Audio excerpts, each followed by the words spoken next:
अध्याय 8 देख रहे हैं, civilising the native, educating the nation.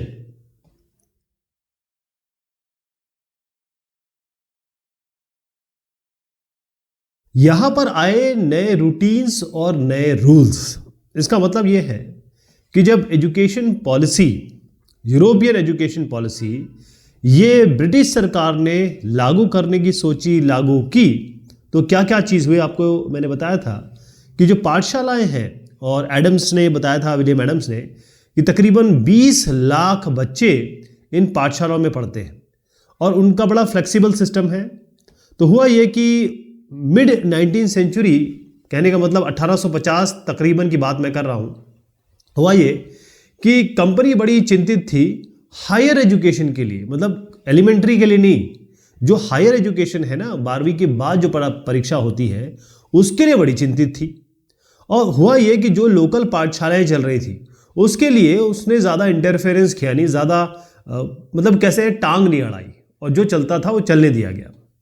लेकिन 1854 के बाद, जैसे मैंने आपको कहा कि भाई वर्नाकुलर एजुकेशन का मतलब क्या है कि वो सारी एजुकेशन ऐसी भाषाओं में जो अंग्रेजी के अलावा थी, अंग्रेजी के अलावा सारी भाषाओं को वर्नाकुलर कहते थे, उसमें जो भी पढ़ाई हो रही थी उस पे इन्होंने ध्यान दिया और कहा कि भाई हम इसको इम्प्रूव करेंगे, इसको आगे बढ़ाएंगे, इसको डेवलप करेंगे। तो उसके लिए क्या करना था, इसको आगे बढ़ाने के लिए एक तो इनको नए रूटीन्स लाने थे।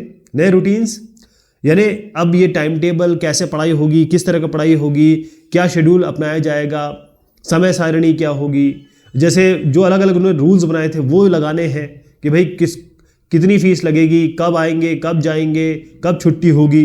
इसके अलावा इंस्पेक्शंस, रेगुलर इंस्पेक्शंस, कि भाई जो भी लोग हैं, जो अधिकारी बनाए हैं, वो स्कूल्स में जाएंगे, इन पाठशालाओं में जाएंगे और वहाँ जाके देखेंगे कि भाई ठीक से पढ़ाई हो रही है कि नहीं हो रही है, 6 महीने में, 3 महीने में इतनी पढ़ाई होनी थी, ये हुई कि नहीं हुई है, टीचर ठीक से पढ़ा रहे हैं कि नहीं पढ़ा रहे हैं, बच्चे ठीक से आ रहे हैं कि नहीं आ रहे हैं, और जो इन्होंने रूल्स और रेगुलेशंस बनाए हैं वो फॉलो हो रहे हैं कि नहीं हो रहे हैं, इन सब चीज़ के लिए।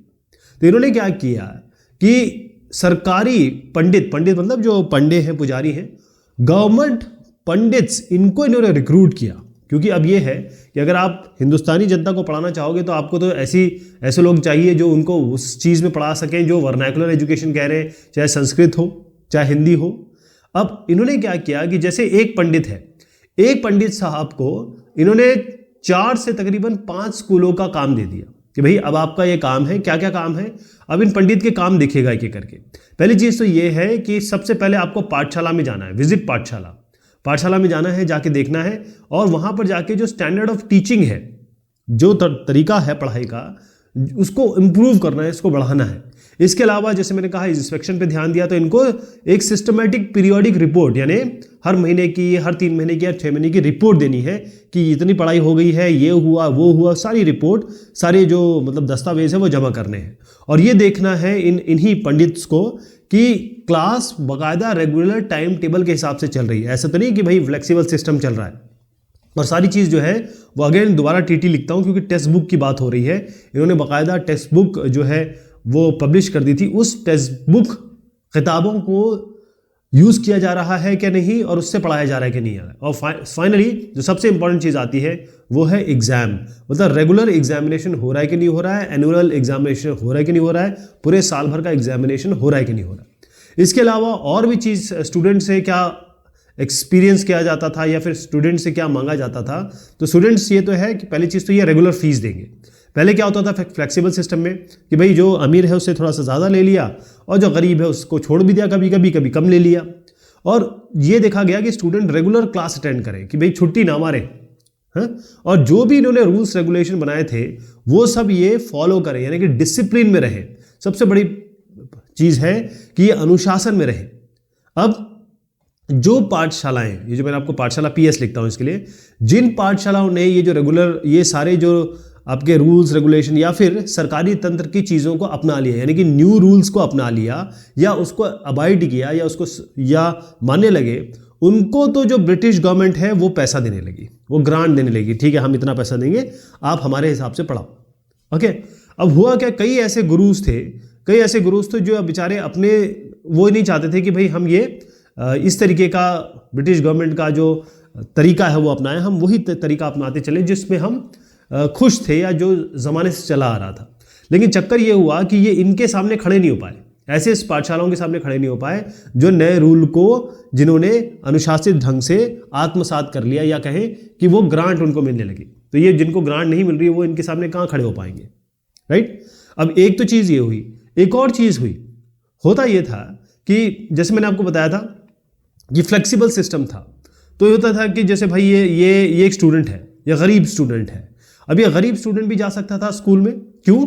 क्योंकि इसकी फीस जो है वो कम ली जाती थी, थोड़ी सी कम ली जाती थी, या ये कहीं कभी कभी माफ भी कर दी जाती थी। अब एक और चीज़ हो गई कि ये फीस तो ठीक है, एक आदमी चलो फीस किसी तरीके से देने की कोशिश करेगा।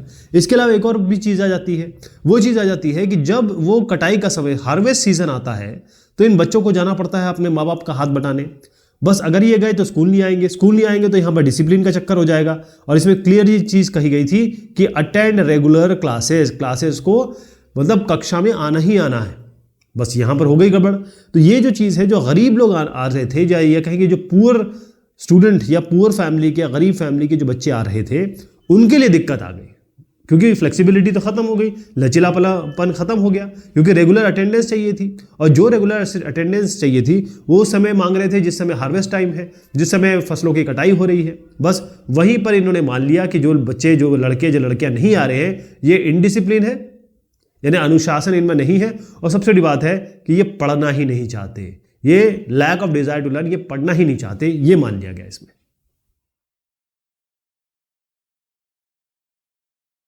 अब ये दो साहब लोग हैं, ये बहुत इंपॉर्टेंट लोग हैं, और सबने, मैं कहूँगा शिक्षा एक ऐसी चीज़ है जिसमें ब्रिटिश ने योगदान दिया, या जैसे भी उसने सिस्टम चलाया। इसके अलावा हिंदुस्तानी लोग भी थे, वो भी बहुत ज़्यादा इस पर सोचा करते थे। इसमें क्लियरली बताया गया है कि केवल ब्रिटिश ऑफिशियल ही नहीं सोच रहे थे एजुकेशन के बारे में, पढ़ाई के बारे में, शिक्षा के बारे में, नीतियों के बारे में, पॉलिसीज़ के बारे में। बहुत सारे ऐसे हमारे थिंकर्स थे जो अर्ली 19वीं सेंचुरी यानी 1800 से ही शुरू इन्होंने कर दिया था पढ़ाई के बारे में सोचना, शिक्षा के बारे में सोचना, किस तरीके से इसका प्रचार प्रसार किया जाए। ओके, कई लोग ऐसे थे कि जो वेस्टर्न एजुकेशन थी उसको सपोर्ट कर रहे थे, और वो चाह रहे थे कि यार ये जो वेस्टर्न एजुकेशन है इसको थोड़ा सा और बढ़ाया जाए। और ब्रिटिशर्स को वो कह रहे थे, ब्रिटिशर्स को, कि भाई स्कूल और खोलो, और ज़्यादा स्कूल खोलो, कॉलेज खोलो, यूनिवर्सिटीज़ खोलो, और थोड़ा सा पैसा और खर्च करो, यानी कि मनी। और सरकार को कहा कि भाई पैसा लगाओ इसमें, कई लोगों ने ऐसा कहा। लेकिन कई सारे ऐसे इंडियंस थे, और वो कौन से इंडियंस थे? कई सारे ऐसे इंडियंस थे जो इसके चीज़ों के खिलाफ थे। पहली चीज़ तो वो वेस्टर्न एजुकेशन के खिलाफ थे कि भाई जिस तरीके से पाश्चात्य सभ्यता या पाश्चात्य अनुशासन, पाश्चात्य एजुकेशन, शिक्षा यहाँ पर दी जा रही है, जो कि ये जो सब कॉन्टिनेंट है उसके लिए तैयार नहीं है, या सब कॉन्टिनेंट में उस तरीके की शिक्षा नहीं होनी चाहिए। उसमें मुखर तौर पे हमारे रविंद्रनाथ ठाकुर साहब, जो कि टैगोर साहब जिनको कहते हैं, अंग्रेजों ने ठाकुर ठाकुर ठाकुर करते करते इनको टैगोर बना दिया। और फिर यहाँ पर महात्मा गांधी साहब है, ये हमारे देश के महात्मा हैं, बहुत बड़ा नाम है ये दोनों। इन्होंने क्या क्या कहा उसको देखा जाए।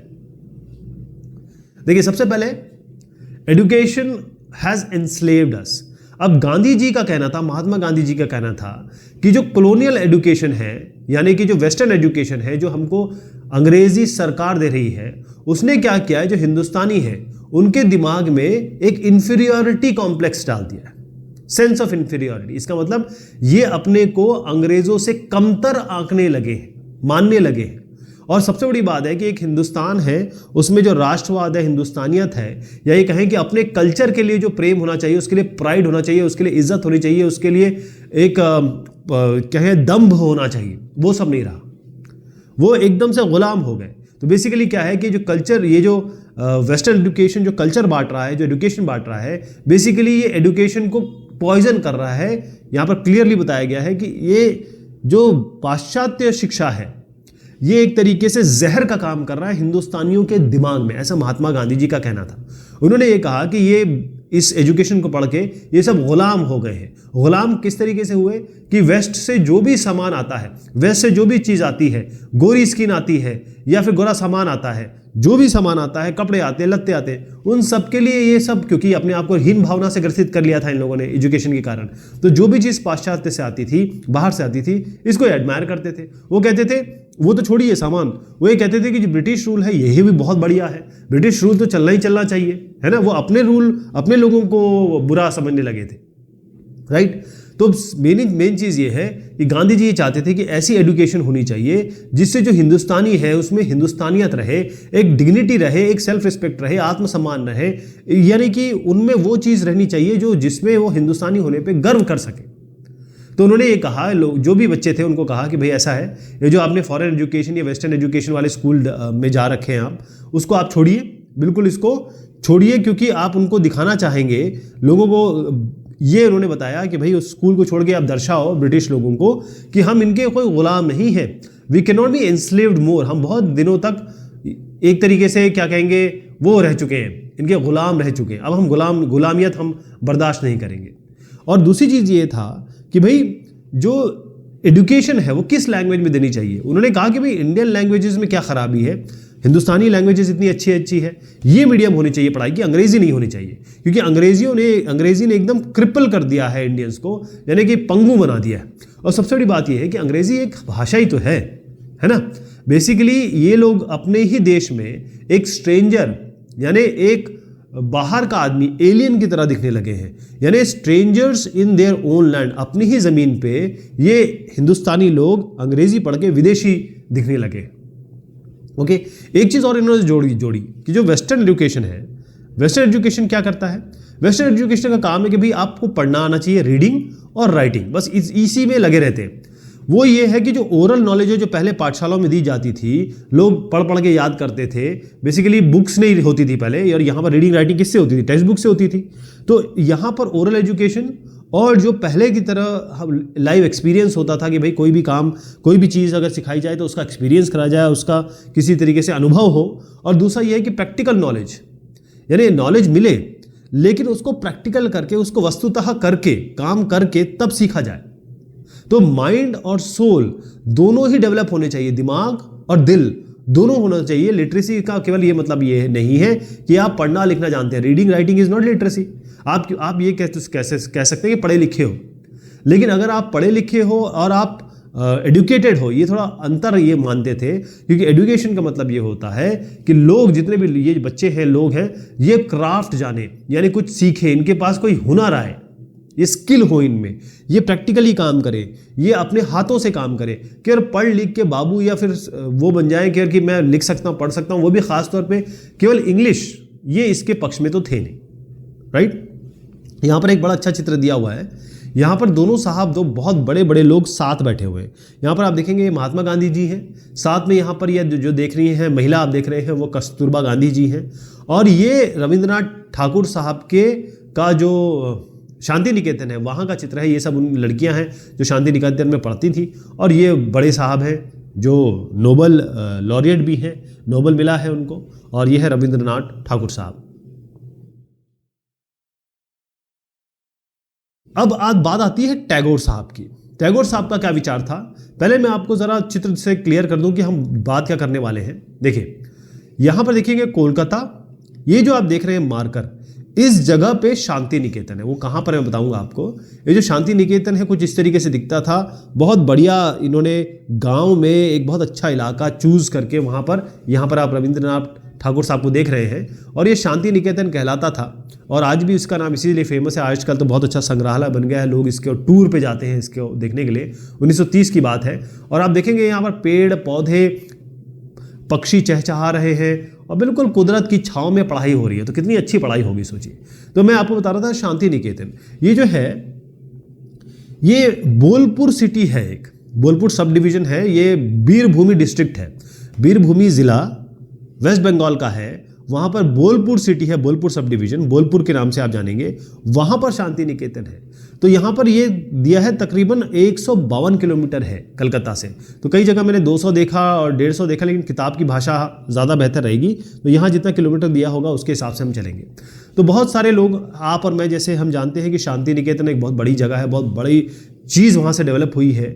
एक तो ये साहब हैं जो गाना भी गाते थे और लिखते भी थे, हर मामले में ये कमाल आदमी थे। तो रविंद्रनाथ टैगोर साहब की बात कर रहे हैं, उन्होंने जो शांति निकेतन है ये 1 में इसकी शुरुआत की थी।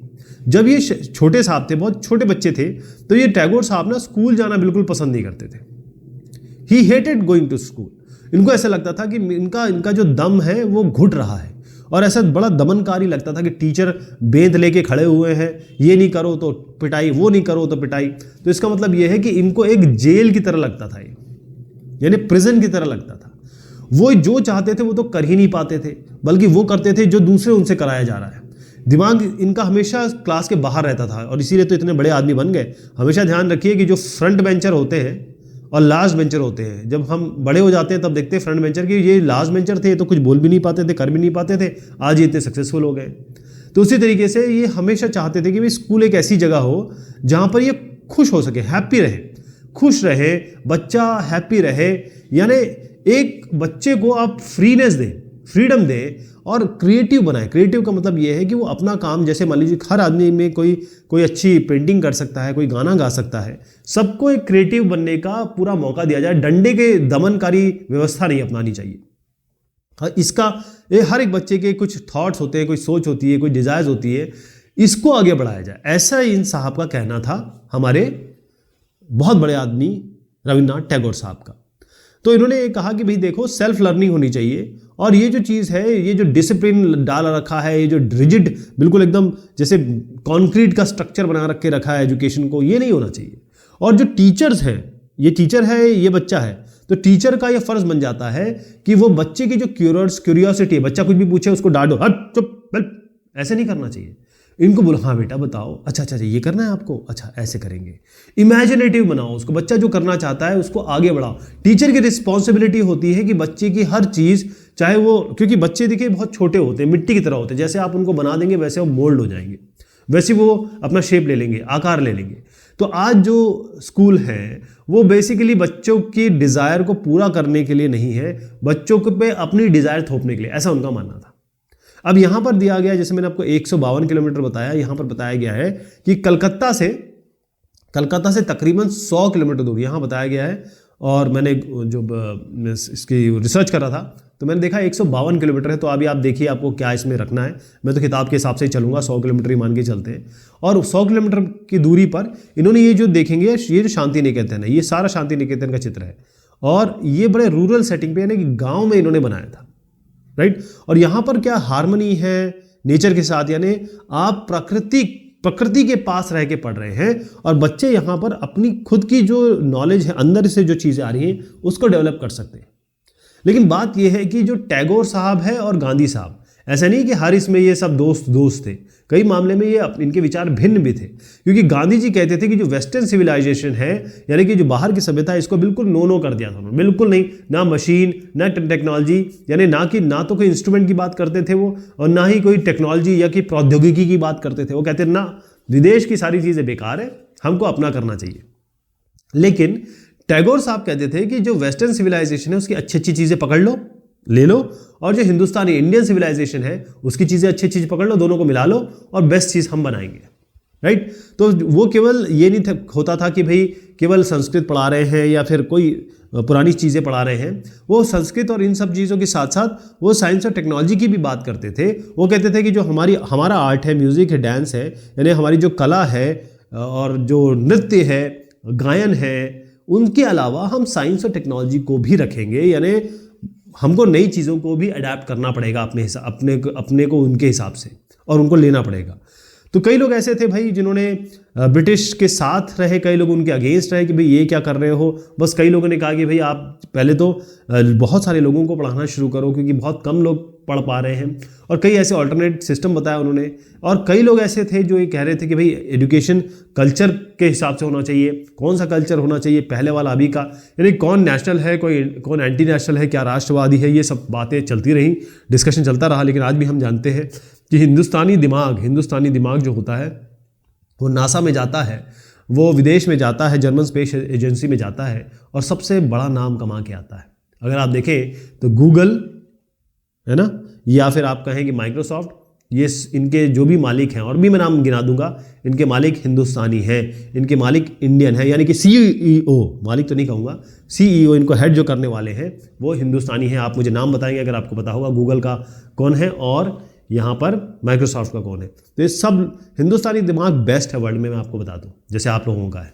एक चित्र दिखाते हुए आगे बढ़ता हूँ। यहाँ पर ये चित्र देखेंगे कि एक मिशनरी स्कूल है कोयम्बटूर में। ये अर्ली 20वीं सेंचुरी के, यानी कि 1900 की बात मैं कर रहा हूँ। अब देखिए क्रिश्चियन मिशनरीज ने बहुत सारे स्कूल डाले हैं, और आज भी आप किसी भी सिटी में जाएंगे तो वहाँ जो क्रिश्चियन स्कूल हैं वो हमेशा अच्छे माने जाते हैं, क्योंकि बड़ा डिसिप्लिन होता है, बच्चे अच्छे पढ़ के निकलते हैं वहाँ से। तो वो सभ्यता अपनी रखनी ही है, नई चीज़ों को भी अडैप्ट करना है। यहाँ पर एक साहब हैं, वह उनका नाम है थॉमस आर्नोल्ड साहब। अब ये हिंदुस्तान की बात नहीं हो रही है, जब हम ब्रिटेन की बात करते हैं तो वहाँ पर एजुकेशन उतनी नहीं थी, लेकिन उसके बाद जैसे ही एजुकेशन एक्ट आया 1870 की, भाई सबको पढ़ना है, तो उस ज़माने में चाइल्ड लेबर बहुत ज़्यादा था, बहुत गरीब लोग थे, और बड़ी मुश्किल था कि इन बच्चों को आप पढ़ाने के लिए ले जाएं, क्योंकि खाने पीने की ही अगर दिक्कत है तो पढ़ाई तो बाद की बात है ना, पहले पेट भरना चाहिए। तो यहाँ पर बहुत सारे ऐसे स्कूल थे जो चर्च के बहुत अमीर लोग चलाते थे। और उसके बाद क्या हुआ कि जो गवर्नमेंट ने जब ये चीज़ लाई कि भाई कंपलसरी स्कूलिंग होनी चाहिए बच्चों की, तो यहाँ पर थॉमस आर्नोल्ड साहब हैं, और ये हेडमास्टर बने एक प्राइवेट स्कूल था जिसका नाम था रग्बी। अब इन्होंने बड़ी अच्छी चीज़ ला के दी। इन्होंने कहा कि जब हम पढ़ते हैं तो पढ़ने में हम कई बार पढ़ते हैं जो हमारे जर्मन और रोमन क्लासिक्स है, जो पुरानी चीज़ें हैं, तो इतिहास से आज की चीज़ सीखते हैं, या कहें इतिहास पढ़ना भी ज़रूरी है आज की चीज़ सीखने के साथ। तो आर्नोल्ड साहब ने कहा कि किसी तरीके से जो क्लासिक्स है, जो पुरानी चीज़ें हैं, उससे हमारा माइंड जो है अनुशासन में आता है। उन्होंने कहा बच्चे जो होते हैं वो नॉर्मली अगर आप, इन्होंने बहुत स्ट्रॉन्ग चीज़ कही कि सैवेज होते हैं। सैवेज मतलब ये होता है कि एक ऐसा शब्द है, मतलब गुंडे होते हैं बच्चे, शुरुआत में गुंडे होते हैं। बेसिकली उनको हमको ये बताना पड़ेगा कि भाई क्या सही है क्या गलत है। बच्चे अनसिविलाइज्ड होते हैं, हम उनको बताएंगे क्या सही है गलत है, और कौन सा बिहेवियर सही है, क्या बिहेवियर आपको अपनाना है। जब आप समाज में जाओगे, लोगों के साथ जाओगे, औरतों के साथ डील करोगे, लड़कियों के साथ डील करोगे, तो आपको किस तरीके से पेश आना है, किस तरीके से बात करनी है, ये आपको सिखाना, यही एजुकेशन की बेसिक पॉलिसी है। और सबसे बड़ी बात है कि जो हमारा जो इतिहास है उससे हमें बहुत सारी चीज़ें सीखने को मिलती है। ऐसा थॉमस आर्नोल्ड साहब का कहना था। बहुत बड़े ये थिंकर रहे, इन्होंने एजुकेशन में बहुत काम किया, तो इसलिए हम इनकी चर्चा कर रहे हैं। चलिए साहब, ये बात हुई इस चैप्टर की। बहुत शुक्रिया, बहुत मेहरबानी आप सभी की।